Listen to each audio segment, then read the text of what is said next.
Let's do a quick chapter review for Unit 7, Parallel Circuits. I'm not going to cover every single topic and everything that's going to be discussed on the test, so you're still going to want to do your readings thoroughly. But let's look at a couple highlighted areas so we don't leave out any important concepts, because every chapter is going to build on the previous one. And combination circuits, you're going to need to know series and parallel circuits inside and out before you start tackling some of those problems. So we'll look at this in some of the highlighted areas. I got here most devices such as lights and receptacles in homes and offices are connected in parallel, which should make sense to a lot of us because all those devices are getting the same voltage. So each outlet in your house is hooked up parallel. Each outlet should be getting 120 volts. You're not seeing a drop in the voltages from one outlet to the next depending on how many devices are plugged in. It's got to be the same. So that's the kind of the concept that makes up these parallel circuits. So in the little diagram you see here, you can see there's different values traveling down each branch in these parallel circuits. So what's traveling up here is 3 amps. So the total is 6 amps. And it leaves only 3 amps here because the 6 amps in the total, 3 of it went up this way. And then 3 went this way. The next one, you got 2 amps going across this resistor. So you lost another 2 amps up that way. And that leaves you with 1 amp this way, which is the remaining amperage that goes across this resistor here. Now, if you add all of these up, you get your total. So it's exactly like the same as the voltage drops are in the series circuits.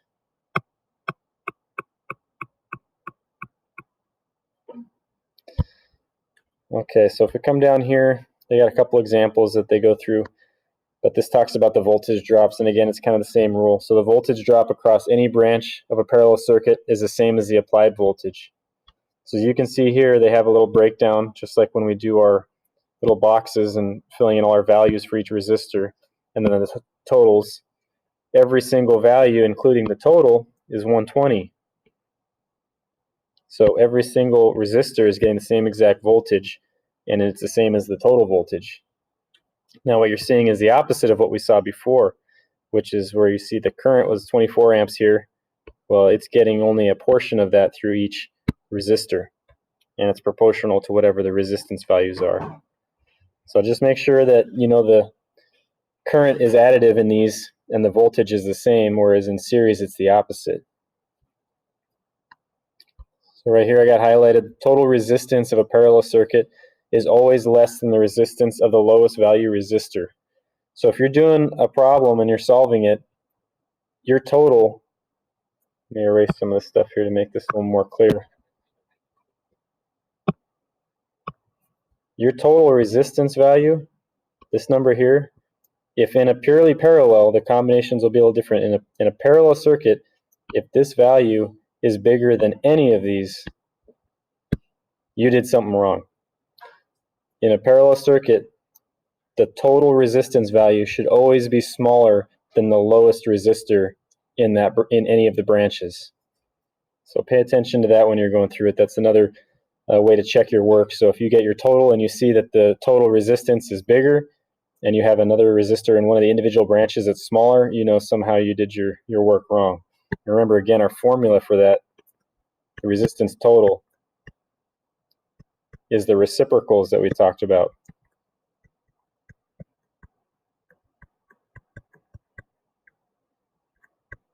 So the nature of this formula should always punch out a number smaller than any of these numbers you put into it.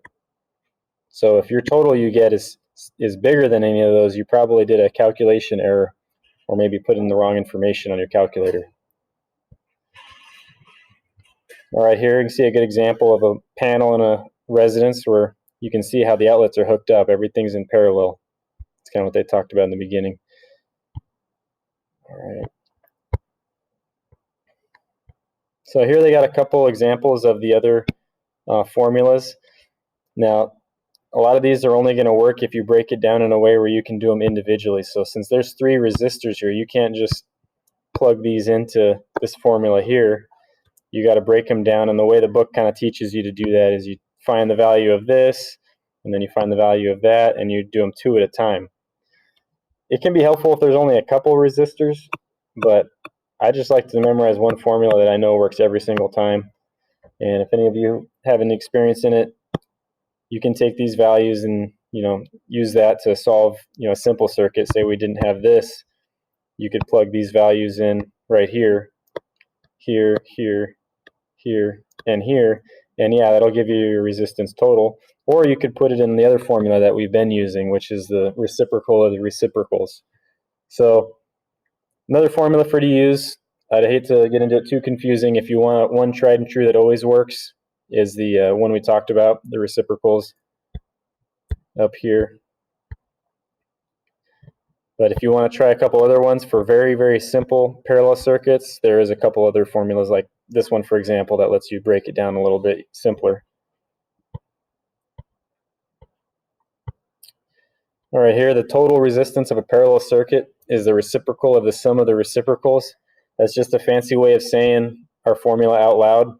So, the standard resistance formula we've been using up until this point, that's just what it's described as here. It shows you a couple ways of arranging that or solving it backwards. So this just means the same thing right here. This is just explaining this formula there.